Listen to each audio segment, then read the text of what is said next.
Welcome back, guys. It's Punk Guy here. Thanks for joining me back for another album review. We got a really cool one for you. Let's get right into it. We're doing Sum 41's Order in Decline. Check it out. Here's the LP that dropped this week. I'm really digging this artwork. It's epic, yet minimalistic.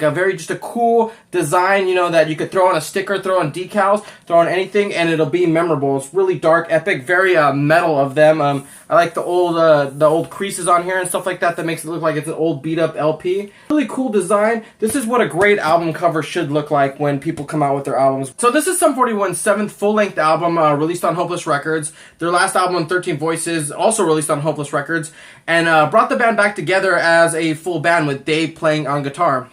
And ever since then, they've gotten to be a really darker and heavier band, and you could really tell Dave's influence over this whole structure of this album. It's really great to see them go really dark. Definitely their heaviest album to date. Really punk and metal infused, and not like in a New York hardcore kind of way as like an amalgamation, but more a joy. And you could tell what genre of metal they're taking from and putting into their album. So with Dave back being in the band and Tom also staying in the band, that's 5 people in the band and 3 guitars. That's really amazing, and it really shows their shred-tastic, if that's even a word, amazing abilities on this. It's just the face-melting, shredding guitars on this album that are just so awesome. And Frank Zumo, the drummer on here, is amazing. Masterful double kick drum stuff on here. Great metal infusion. Just a really excellent drummer, and really elevates this band into the next level. I will say Derek's voice is uniquely mixed on here. There's a lot of filters, a lot of that megaphone stuff that he does. Sum 41's always kind of done that, but in this album, it's like really heavily prevalent. And I'm not saying that that's bad, I'm just saying that's a unique style that I guess they're incorporating into the band. So beyond the face-melting, like, shredding instrumentation of this album, which is really strong, like I keep mentioning, there is a lot of substance in the writing as well. It's very dark, very politically driven. And I wouldn't say it's a political album, but it's definitely political driven. So the very first track I want to talk about is Out for Blood, which was the pre-release song on this album, which dropped before the album came out, which I think got not only me, but everyone excited about this album coming out, to see the new direction that they were going, the darkness, the metalness of it is fucking awesome. I want to say is I wish this was the first track on the album, because the first song, Turning Away, wasn't the best track to open it up with. I definitely think this one, Out for Blood, would have been a stronger contender to open up. So the track, A Death in the Family is everything Out for Blood is, but heavier, darker, more shreddier, that's the word I'm going to be using. More epic in scale, and more of a no fucks given towards Trump. So Derek's voice really pops in this track. It goes from being really aggressive to really subtle and soft in the chorus. Slower, slowed down, simple guitar picking riff for the chorus. And I think it's really excellent, and really shows the diversity that this song has, but this whole album kind of does. So 45, A Matter of Time, is definitely my favorite track. I really love how it goes from being super heavy, but the melody is still super melodic. I love the composition of the song, the arrangement. You could tell the attention to detail on it.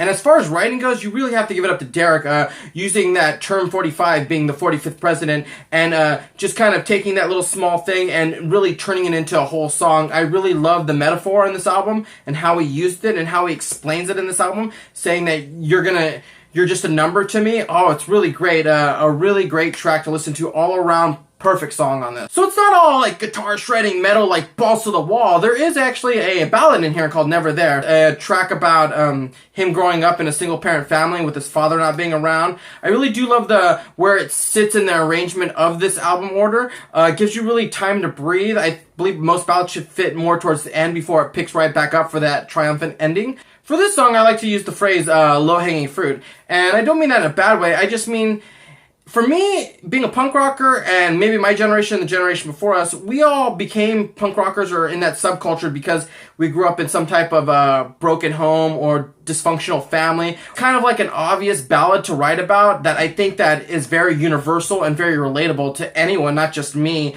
that grew up in that kind of environment. Well, Derek grew up that way, and that's probably why he is the way he is now. It's an easy ballad to write something about that people can latch on to, especially in the punk community.